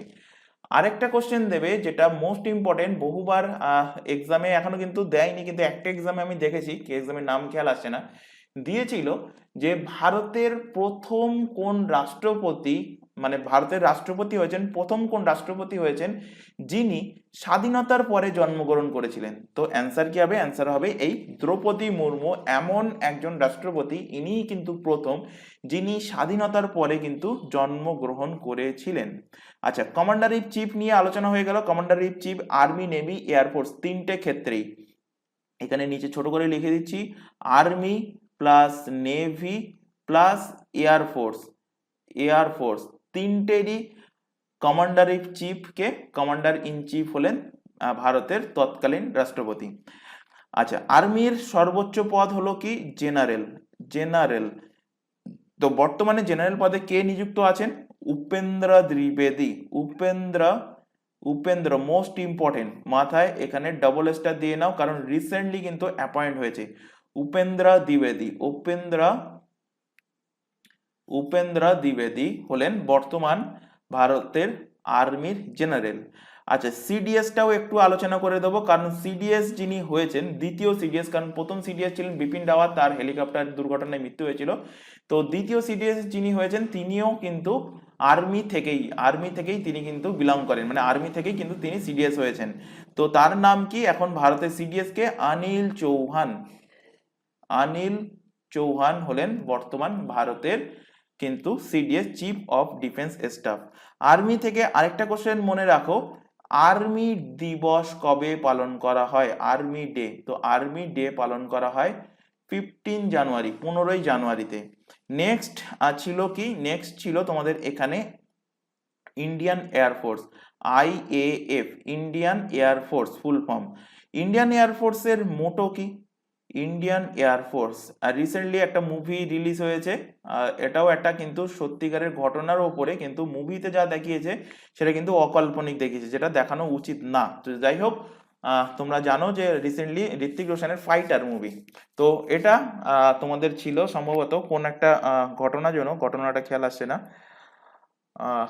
ছিল সম্ভবত 1971 কি কার্গিলের কোনো একটা ঘটনা নিয়েই আছে, ঘটনাটা সেখানে দেখানো হয়েছিল। তো যাই হোক, এখান থেকে দেখো IAF, ইন্ডিয়ান এয়ারফোর্স, তো ইন্ডিয়ান এয়ারফোর্সের মোটো কি ছিল? ইন্ডিয়ান এয়ারফোর্সের মোটো ছিল মোটো কি? ইন্ডিয়ান এয়ারফোর্সের মোটো হলো touch the sky with glory. Touch the sky with glory, touch the sky with glory. কার মোটো? ইন্ডিয়ান এয়ারফোর্সের মোটো। ইন্ডিয়ান এয়ারফোর্সের হেডকোয়ার্টার কোথায় অবস্থিত? তো এদের হেডকোয়ার্টারও অবস্থিত নিউ দিল্লিতে, এদের মেন হেডকোয়ার্টার অবস্থিত। আর ইন্ডিয়ান এয়ারফোর্সের যিনি সর্বোচ্চ হেড হন তাকে কি বলা হয়? বলা হয় এয়ার চিফ মার্শাল। কি বলা হয়? Air chief marshal, air chief marshal. তো এয়ার চিফ মার্শালকে, এয়ার চিফ মার্শাল হলেন বিবেক রাম চৌধুরী, বর্তমানে বিবেক রাম চৌধুরী, বিবেক রাম চৌধুরী। আচ্ছা, এয়ারফোর্স দিবস কবে পালন করা হয়? কোশ্চেন দিয়েছিল এক্সামে, এয়ারফোর্স ডে। তো এয়ারফোর্স দিবস, আচ্ছা এই সমস্ত যে দিবসগুলো বলছি এগুলো কিন্তু তোমাদের পড়ানো হচ্ছে এসএসসি যে ক্লাসটা চলছে, সেখানে কিন্তু তোমাদের টপিক ওয়াইজ স্ট্যাটিক জিকের ওপরে, স্ট্যাটিক জিকে জিএস এর উপরে টপিক ওয়াইজ কিন্তু ক্লাসটা চলছে। তো প্রত্যেককে বলবো, যারা তোমরা পুলিশের এক্সামের জন্য প্রিপারেশন নিচ্ছ, যারা এই ক্লাসটা দেখছো তাদেরকেই প্রত্যেককে বলছি, তোমরা এই ক্লাসে 3টে এক্সামের জন্য ক্লাস চলছে, একটা পিএসসি মিসলেনিয়াস অ্যান্ড তোমাদের ক্লার্কশিপের জন্য, আরেকটা ওদিকে এসএসসির উপরে, আরেকটা এই যে তোমাদের পুলিশের উপরে। তো প্রত্যেকেই কিন্তু 3টে যে জিকে জিএস যে ক্লাস চলছে 3টে ক্লাসই দেখবে, কারণ জিকে জিএস শুধুমাত্র এই যে পুলিশের ক্লাস করাচ্ছি বলে এই কোশ্চেনগুলো শুধুমাত্র পুলিশে আসবে বা এসএসসির ক্লাস যেখানে পড়াচ্ছি সেই কোশ্চেনগুলো শুধুমাত্র এসএসসিতে আসবে এমনটা না। জিকে জিএস যে এক্সামের জন্য মানে যে এক্সামে জিকে জিএস আছে প্রত্যেকটা এক্সামের জন্য এই প্রত্যেকটা জিকে জিএস এর ক্লাস কিন্তু ইম্পর্টেন্ট। তাই প্রত্যেককে বলছি 3টে করে এক্সামের জন্য যে জিকে জিএস এর ক্লাস এই চ্যানেলে চলছে প্রত্যেকদিন, প্রত্যেকটা ক্লাসই কিন্তু তোমরা দেখবে, প্রত্যেকটা ক্লাসই কিন্তু তোমার জন্য ইম্পর্টেন্ট। তো যাই হোক, এয়ারফোর্স ডে কবে পালন করা হয়? এয়ারফোর্স ডে পালন করা হয় অক্টোবর মাসের 8 তারিখে, 8 অক্টোবরে কিন্তু পালন করা হয় ইন্ডিয়ান এয়ারফোর্স ডে। চলে আসো নেক্সট কোশ্চেন, বারাক ক্ষেপণাস্ত্র প্রকৃতি কিরূপ? বারাক ক্ষেপণাস্ত্রের প্রকৃতি কিরূপ? Cruise missile, antiship, anti tank না সারফেস টু এয়ার? তো বারাক মিসাইল সেটা কিন্তু surface to air missile, surface to air missile হলো কি বারাক মিসাইল। তো অপশন ডি এর সঠিক অ্যান্সার হবে। আচ্ছা, এখানে কিছু সারফেস টু এয়ার মিসাইল, দুটো মিসাইলের নাম বলছি বারাক ছাড়া। একটা লিখে রাখো, ভারতেরই মিসাইল আকাশ মিসাইল কিন্তু সারফেস টু এয়ার মিসাইল, কারণ কোশ্চেন দিতে পারে যে আকাশ ক্ষেপণাস্ত্রটি কি প্রকৃতির, তো অ্যান্সার লিখবে সারফেস টু এয়ার মিসাইল। এছাড়া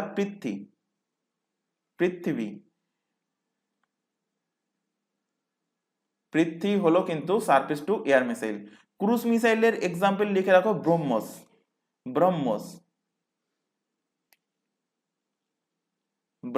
কি? ব্রহ্মস কিন্তু ক্রুজ মিসাইল। এছাড়া আরেকটা নির্ভয় লিখে রাখো, নির্ভয় হলো কিন্তু একটা ক্রুজ মিসাইলের উদাহরণ। চলে আসো পরের question, ADB Asian development bank full form এখানে লেখাই আছে, এর হেডকোয়ার্টার কোথায় অবস্থিত? তো এডিবি এর ইস্টাবলিশ কবে হয়? এডিবির ফুল ফর্ম এখানে লেখাই আছে, ফুল ফর্মটা কিন্তু অবভিয়াসলি মনে রাখবে। এশিয়ান ডেভেলপমেন্ট ব্যাংক ইস্টাবলিশ কবে হয়েছিল? 1966 সালে। এখানে এ ফর কি? এশিয়ান, তো অবভিয়াসলি এশিয়ান যে সমস্ত কান্ট্রি আছে সেই কান্ট্রির জন্য ব্যাংক, এবং এই ব্যাংকের হেডকোয়ার্টারও অবভিয়াসলি কোথায় থাকবে? থাকবে এশিয়ান কোনো একটা দেশের মধ্যে। তো এর হেডকোয়ার্টার কোথায় এডিবির? তো এডিবির হেডকোয়ার্টার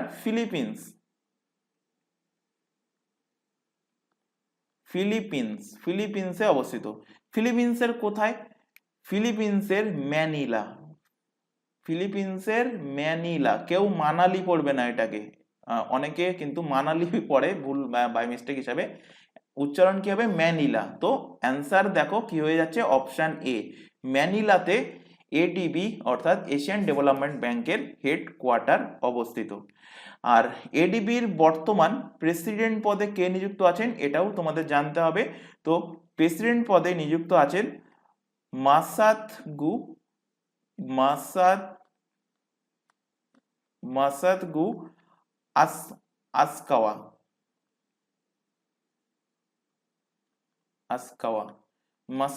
আসকাওয়া বর্তমান এশিয়ান ডেভেলপমেন্ট ব্যাংকের তিনি প্রেসিডেন্ট পদে নিযুক্ত আছেন, ফিলিপিন্সের ম্যানিলাতে অবস্থিত হেডকোয়ার্টার। পরে কোশ্চেন দেখো, পেটার সম্পূর্ণ নাম কি? ফুল ফর্ম কি? তো পেটার ফুল ফর্ম হলো P for pupil for E for ethical treatment of animal, option D এর সঠিক অ্যান্সার। পরবর্তী কোশ্চেনে আসো, রিটা সংবাদ এজেন্সিটা কোন দেশের? তো জাস্ট অনলাইনার ফরম্যাটে মনে রাখবে, রিটা সংবাদ এজেন্সি হলো রাশিয়ার সংবাদ এজেন্সি, অপশন ডি এর সঠিক অ্যান্সার হবে। পরবর্তী কোশ্চেনে চলে আসো, এস্কিমোদের বসবাসের স্থানকে কি বলা হয়? এস্কিমোরা কি করে? এস্কিমোরা কিন্তু বরফে বাস করে, মানে যেখানে সব থেকে বেশি বরফ পড়ে সেই বরফকে কেটে কেটে তারা কিন্তু ঘর বানায়। তো সেই ঘরগুলোকে কি বলা হয়? বলা হয় ইগলু। তো এস্কিমোদের বসবাসের স্থানকে কি বলবো ইগলু, অপশন নাম্বার সি এর কিন্তু সঠিক অ্যান্সার হবে। পরবর্তী কোশ্চেন দেখো, সুবর্ণলতা গ্রন্থটার রচয়িতাকে?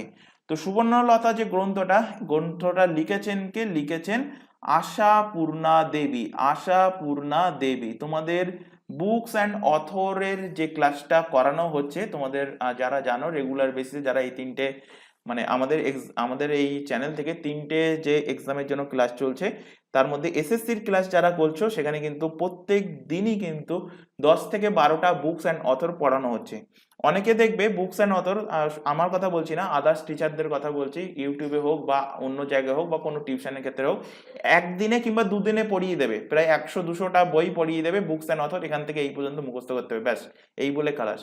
তো এইভাবে যদি তোমাদের পড়ানো হয় তাহলে প্রথম হলো তোমাদের ইন্টারেস্ট থাকবে না, কারণ হিউজ পরিমাণে নাম যখন মুখস্থ করতে হয় তখন 5 থেকে 6টা বা 10টা, বড় জোর 20টা নাম মুখস্থ করার পরে কারোরই এনার্জি থাকে না, আমারও থাকে না, তোমাদেরও থাকবে না। তাই রেগুলার বেসিসে কিন্তু প্রত্যেক দিন 10টা কিংবা 12টা করে আমরা বুকস অ্যান্ড অথর পড়াচ্ছি। ইম্পর্টেন্ট ডেটসও কিন্তু শুধুমাত্র 1 মাস করে পড়াচ্ছি, যাতে করে তোমাদের মুখস্থ করতে সুবিধা হয়। তো একটা কথা বলবো, রেগুলার যে পড়ানো হচ্ছে সেটা কিন্তু রেগুলার বেসিসে বাড়িতে পড়াশুনো করবে, এবং প্রিভিয়াস যে ক্লাসগুলো হয়ে গেছে ছেড়ে দেবে না, রিভিশন করবে, 10 থেকে 15 দিন অন্তর কিন্তু রিভিশন করবে, নতুবা সামনের দিকে যা পড়াচ্ছি সেগুলো মাথায় ঢুকবে, পিছনের মালগুলো কিন্তু আউট হতে থাকবে। তাই বারবার বলছি, 10 থেকে 15 দিন অন্তর অন্তর কিন্তু প্রিভিয়াস যে ক্লাসগুলো করানো হচ্ছে সেগুলো কিন্তু রিভিশন করবে, দরকার পড়লে ভিডিও আরো আরেকবার রিমাইন্ড করে দেখবে। তো চলে আসি এই কোশ্চেনে। তো অ্যান্সার কি হবে? অ্যান্সার হবে আশাপূর্ণা দেবী। আচ্ছা, আশাপূর্ণা দেবী থেকে পড়িয়েছিলাম তোমাদের, রিসেন্টলি পড়িয়েছি এসএসসির ক্লাসে, এবং বারবার বলছি সেই ক্লাসগুলো কিন্তু দেখবে, ওগুলো কিন্তু তোমাদের পুলিশের এক্সামের জন্য ইম্পর্টেন্ট। এটা বলবে না যে স্যার আপনি এটা পড়াননি, ওটাও কিন্তু পড়িয়েছি, আমি কিন্তু টোটালটাই ইনক্লুড করব, মানে এই চ্যানেলে যে 3টে জিকেজিএস এর ক্লাস চলছে প্রত্যেকটাই ইনক্লুড করব, এবং দেখিয়ে দেবো লাস্টে যখন তোমাদের এক্সাম হয়ে যাবে, এক্সাম হওয়ার পর যখন কোশ্চেন অ্যান্সার অ্যানালিসিস হবে তখন দেখাবো যে কতগুলো কোশ্চেন আমাদের এই ক্লাস থেকে হুবহু কমন এসছে। তো যাই হোক, এটা গ্যারান্টি দিতে পারি 70 থেকে 80% কোশ্চেন কিন্তু তোমরা হুবহু কমন পেয়ে যাবে। তো যাই হোক, এখানে দেখো আশাপূর্ণা দেবী, আর হুবহু কমন বলতে কি, মানে এই যে সুবর্ণলতা গ্রন্থটা কার রচয়িতা এই কোশ্চেনটাই পড়বে তা নয়, এই যে এক্সট্রা ফ্যাট এখন লেখাবো আশাপূর্ণা দেবীর ওপরে, এখান থেকেও কিন্তু কোশ্চেন আসবে। তাই তোমরা বলতে পারবে না যে শুধুমাত্র যে সুবর্ণলতা গ্রন্থটা স্যার পড়িয়েছে বাকিগুলো পড়ায়নি, এটা কিন্তু বলতে পারবে না। তো যাই হোক, আশাপূর্ণা দেবী থেকে যে কোশ্চেনটা মোস্ট ইম্পর্টেন্ট সেটাও হলো, কোশ্চেন দেবে যে প্রথম জ্ঞানপীঠ পুরস্কার কে পেয়েছে, অ্যান্সার হবে জি শঙ্করা কুরুপ। ভালো, যদি কোশ্চেন দেয় প্রথম মহিলা হিসেবে, ফার্স্ট ওম্যান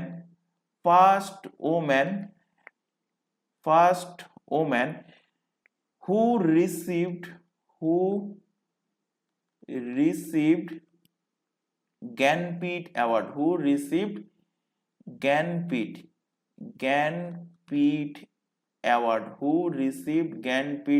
প্রথম মহিলা যিনি জ্ঞানপীঠ অ্যাওয়ার্ড পেয়েছেন তার নাম কি? আশাপূর্ণা দেবী। কোন বইয়ের জন্য তিনি জ্ঞানপীঠ অ্যাওয়ার্ড পেয়েছিলেন?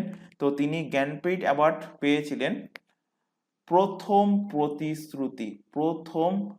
প্রতিশ্রুতি। তাই বহুবার এক্সামে কোশ্চেন দিয়েছে প্রথম প্রতিশ্রুতি বইটা কার লেখা? প্রথম প্রতিশ্রুতি বইটা লেখা আশাপূর্ণা দেবী। এছাড়া এনার লেখা আরেকটা বই এখান থেকে তোমরা রিলেট করে নাও, বকুল কথা। তাহলে 3টে বই হয়ে গেল, কি কি বললাম? একটা হলো বকুল কথা, একটা হলো প্রথম প্রতিশ্রুতি, আর একটা হলো কোশ্চেনে ছিল সুবর্ণলতা, কার লেখা? আশাপূর্ণা দেবীর লেখা। উপেন্দ্রকিশোর রায়চৌধুরীর লেখা বই গুপি গায়েন বাঘা বায়েন, মুভিও আছে, গুপি গায়েন বাঘা বায়েন, কার লেখা? উপেন্দ্রকিশোর রায়চৌধুরী। মহাশ্বেতা দেবীর লেখা বই কি কি? সব থেকে ফেমাস, যেটা বহুবার এক্সামে দিয়েছে, অরণ্যের অধিকার। আরেকটা লিখে নাও, অগ্নিগর্ভ, কার লেখা? আশাপূর্ণা দেবীর লেখা বই। চলে আসো পরের কোশ্চেন, নিম্নলিখিত কোনটিকে উচ্চতা মানে হাইটের ভীতি, উচ্চতা ভীতি বলা হয়? তো উচ্চতা ভীতি বলা হয় অ্যাক্রোফোবিয়া বলা হয়, যে উচ্চতার থেকে যদি ভয় পায় তাহলে তাকে বলা হয় অ্যাক্রোফোবিয়া। টারডেকাফোবিয়া বলা হয় 13 নম্বরের ভীতি, 13 নম্বর। অনেকে দেখবে যে 13 নম্বরের ভয় পায়, তোমরা দেখে থাকবে সচিন টেন্ডুলকারের পিরিয়ডে যারা আছো, যারা খেলা দেখেছো সচিন টেন্ডুলকারের, ম্যাক্সিমাম টাইমে উনি কিন্তু 13 নম্বর রানে কিন্তু আউট হতেন। তো ওনার উপরে কিন্তু একটা ভয় ছিল যে 13 নম্বরে আউট হতে পারে, বা অনেকের ভয় থাকতে পারে যে 13 নম্বরে 13 নম্বরটা অশুভ, এটা অনেকে মনে করে। তো 13 নম্বরের উপরে ভীতিকে কি বলবো? বলবো টারডেকাফোবিয়া। পোটামোফোবিয়া বলা হয় কি? নদীর নদীর ভয়, নদীর ভয়। অনেকে দেখবে যে নদীতে নৌকা চড়তে বা লঞ্চ চড়তে বা নদীর ধারে যেতে ভয় পায়, নদীর জলকে দেখে ভয় পায়, তাই সেই ভয়কে কি বলবো? পোটামোফোবিয়া। আর হিপনোফোবিয়া বলা হয় ঘুমের ভয়, ঘুমের ভয়, ঘুমের ভয়, ঘুমের ভীতিকে বলা হয় কি? হিপনোফোবিয়া। আরো দুটো এখান থেকে এখানে লিখে নাও, যেটা বহুবার এক্সামে দেয়, হিমোফোবিয়া, হিমোফোবিয়া, হিমোফোবিয়া। তো হিমো মানে কি? রক্ত, তো রক্তের থেকে ভয়, রক্তের থেকে ভয়, তাকে কি বলবো? হিমোফোবিয়া। নেক্সট লেখো নিকটোফোবিয়া, নিকটো নিকটোফোবিয়া, নিকটোফোবিয়া। অন্ধকারের থেকে ভয়, অন্ধকারেও দেখবে অনেকে ভয় পায়, তো তাকে কি বলবো? অন্ধকারের থেকে ভয়, সেটাকে বলবো নিকটোফোবিয়া। আরেকটা আছে ক্লস্ট্রোফোবিয়া, বদ্ধ ঘরে ভয়, বদ্ধ ঘরে থাকলে বা বদ্ধ জায়গা, ঘর বলে না, যে কোনো বদ্ধ জায়গা থেকে অনেকে দেখবে ভয় পায়, তো তাকে কি বলা হয়? ক্লস্ট্রোফোবিয়া। পরের কোশ্চেন চলে আসো, মাই অটোবায়োগ্রাফি এই নামে আত্মজীবনী কে লিখেছেন? চার্লি চ্যাপলিন, চার্লি চ্যাপলিন লিখেছেন মাই অটোবায়োগ্রাফি। কার লেখা? চার্লি চ্যাপলিনের লেখা। তো ডন ব্র্যাডম্যান, ডট ব্র্যাডম্যানের লেখা আত্মজীবনীর নাম কি? Farewell to cricket, farewell, farewell to cricket. কার লেখা? Don Bradman. Nirad C Chaudhuri, Nirad C চৌধুরীর লেখা বইয়ের নাম মানে অটোবায়োগ্রাফির নাম হলো autobiography of an unknown India, autobiography of an unknown India. কার লেখা? Nirad C Chaudhuri, Nirad C Chaudhuri. আর মোহাম্মদ আলীর লেখা বই হলো দ্য গ্রেটেস্ট, এটাও autobiography, the greatest. The greatest পুরো বইয়ের নাম হলো the greatest my own story, my own story. চলে আসো পরের কোশ্চেন, নিম্নলিখিত কোন উপন্যাসটির জন্য সমরেশ মজুমদার একাডেমি পুরস্কার পেয়েছেন? তো কোন উপন্যাসের জন্য? কালবেলা, কালবেলা উপন্যাসের জন্য কিন্তু সমরেশ মজুমদার একাডেমি পুরস্কার পেয়েছেন। তো অপশন নাম্বার ডি এর সঠিক অ্যান্সার হবে, জাস্ট অনলাইনার ফরম্যাটে মনে রাখবে। পরের কোশ্চেন দেখো, নিম্নলিখিত কোন প্রতিষ্ঠান ওয়ার্ল্ড ইকোনমিক আউটলুক রিপোর্ট প্রকাশ করে? ওয়ার্ল্ড ইকোনমিক আউটলুক রিপোর্ট, তো এটা প্রকাশ করে কে? আইএমএফ। কে? আইএমএফ, ইন্টারন্যাশনাল, ফুল ফর্ম বলছি, international monetary fund, international monetary fund. IMF থেকে অনেক কোশ্চেন তোমাদের এক্সামে দিয়েছে বা আসতেও পারে। ইস্টাবলিশ কবে হয়েছিল? এক্সাক্ট ডেট মনে রাখবে, এর ফরমেশন হয়েছিল 27 ডিসেম্বরে 1945 সালে, 1945 সালে 27 ডিসেম্বরে ইন্টারন্যাশনাল মনিটারি ফান্ডের কিন্তু ইস্টাবলিশ হয়। কোথায়? হেডকোয়ার্টার, হেডকোয়ার্টার অবস্থিত আমেরিকাতে। আমেরিকার কোথায়? আমেরিকার রাজধানী ওয়াশিংটন ডিসি, ওয়াশিংটন ডিসি। কোথায়? ইউএসএ তে এর হেডকোয়ার্টার অবস্থিত। এই আইএমএফ থেকে তিনটে কোশ্চেন দেবে, একটা দেবে আইএমএফ এর বর্তমান ম্যানেজিং ডিরেক্টর পদে কে নিযুক্ত আছেন, ডেপুটি ম্যানেজিং ডিরেক্টর পদে কে নিযুক্ত আছেন, আর চিফ ইকোনমিস্ট কে আছেন। তো ম্যানেজিং ডিরেক্টর পদে নিযুক্ত আছেন Kristalina Georgieva, Kristalina, Kristalina জর্জিভা।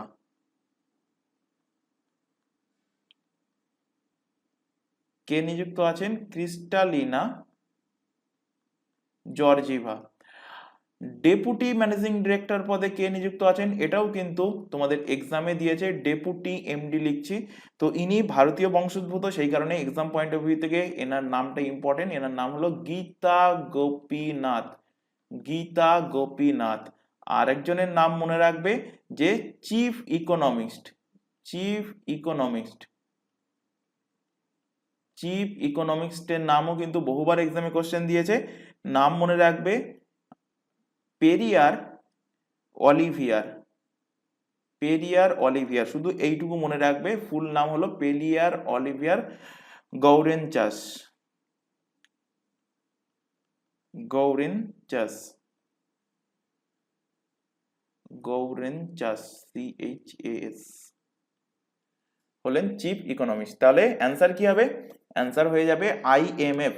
IMF কে ইংলিশে ইন্টারন্যাশনাল মনিটারি ফান্ড, বাংলাতে কি বলবো? ইন্টারন্যাশনাল মানে আন্তর্জাতিক, মনিটারি মানে মুদ্রা, ফান্ড মানে তহবিল, আন্তর্জাতিক মুদ্রা তহবিল। অপশন নাম্বার ডি এর কিন্তু সঠিক অ্যান্সার হবে।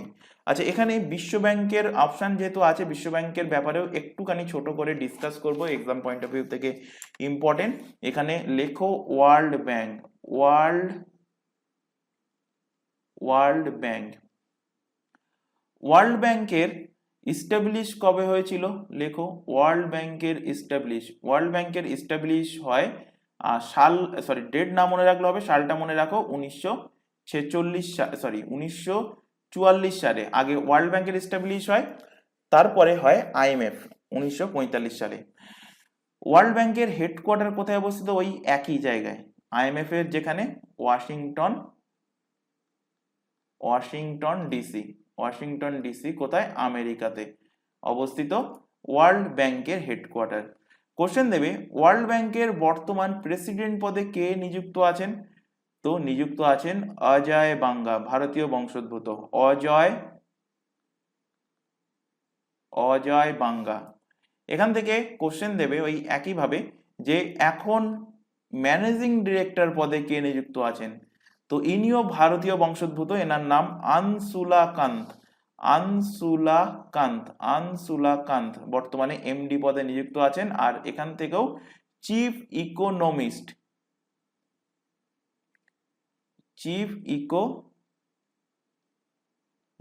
পদে কে নিযুক্ত আছেন? চিফ ইকোনমিস্ট পদে নিযুক্ত আছেন ইন্দারমিত গিল,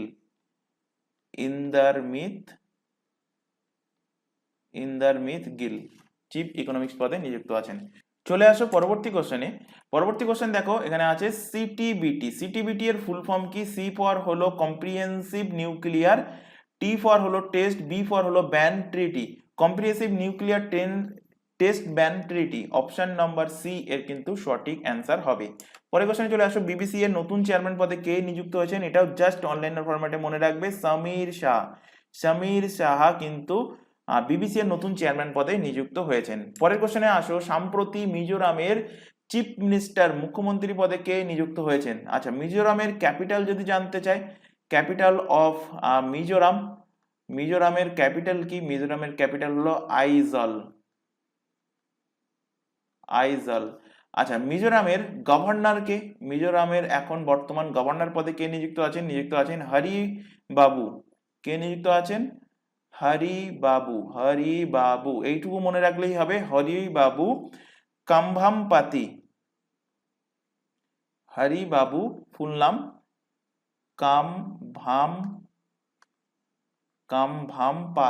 কামভামপাতি। তো হরিবাবু এখন গভর্নর পদে নিযুক্ত আছেন। আর লালদু হোমা এখন কিন্তু চিফ মিনিস্টার পদে নিযুক্ত হয়েছেন। বিশেষ করে নর্থ ইস্ট সাইডে যে 7টা স্টেট আছে, সেখানে যদি চেঞ্জেস হয় চিফ মিনিস্টার বা governor, exam point of view থেকে মোস্ট ইম্পর্টেন্ট হয়ে যায়। তো কোশ্চেনটা কিন্তু অবশ্যই মনে রাখবে। পরের কোশ্চেনে চলে আসো, এবং আজকের ক্লাসের লাস্ট কোশ্চেন, প্যাকেটের প্রতিটা সিগারেটে স্বাস্থ্য সতর্কতা প্রিন্ট করা বিশ্বের প্রথম দেশ হলো কোনটা? এবার তোমরা মনে করবে যে ইন্ডিয়াতেও যে সমস্ত সিগারেট পাওয়া যায় সেখানেও স্বাস্থ্য সতর্কতা প্রিন্ট করা থাকে। তো এখানে কি বলেছে? এখানে বলেছে প্যাকেটের প্রত্যেকটা সিগারেট, আর ইন্ডিয়াতে কি থাকে দেখবে, ইন্ডিয়াতে থাকবে দেখবে যে সিগারেটের বাক্সের মধ্যে যে কটাই সিগারেট থাকুক না কেন বাক্সের গায়ে সতর্কতা থাকে। তো এখানে বলেছে প্রত্যেকটা বাক্সে তো থাকবেই, তার পাশাপাশি প্রত্যেকটা সিগারেটের গায়েও কিন্তু প্রিন্ট করা থাকবে। তেমন দেশ বিশ্বের মধ্যে প্রথম হয়েছে কানাডা, অপশন সি এর সঠিক অ্যান্সার। কানাডার ক্যাপিটাল কি? ক্যাপিটাল হলো ওট্টোয়া, ওট্টোয়া। আর কানাডার বর্তমান প্রাইম মিনিস্টার পদে নিযুক্ত আছেন জাস্টিন ট্রুডেউ, জাস্টিন জাস্টিন জাস্টিন ট্রুডেউ। তো এই ছিল আজকের ক্লাসে 20টা কোশ্চেন। আশা করি প্রত্যেকটা কোশ্চেন তোমাদের ক্লিয়ার হয়েছে। যদি কোথাও কোনো কোশ্চেনে তোমাদের ডাউট থেকে থাকে তো সেটা অবশ্যই কমেন্ট বক্সে কমেন্ট করে জানাবে। ক্লাস ভালো লাগলে আবারও বলছি ক্লাসটাকে কিন্তু লাইক করবে, আর আবারও বলছি কেউ ক্লাসটাকে ডাউনলোড করে দেখবে না। তো যাই হোক, ক্লাসে ডাউট থাকলে সবাই কমেন্ট বক্সে কমেন্ট করে জানাও, আর ক্লাস ভালো লাগলে ক্লাসটাকে লাইক করো। তো আজকে ক্লাস এই পর্যন্ত, নেক্সট দেখা হবে পরবর্তী ক্লাস নিয়ে। Thank you.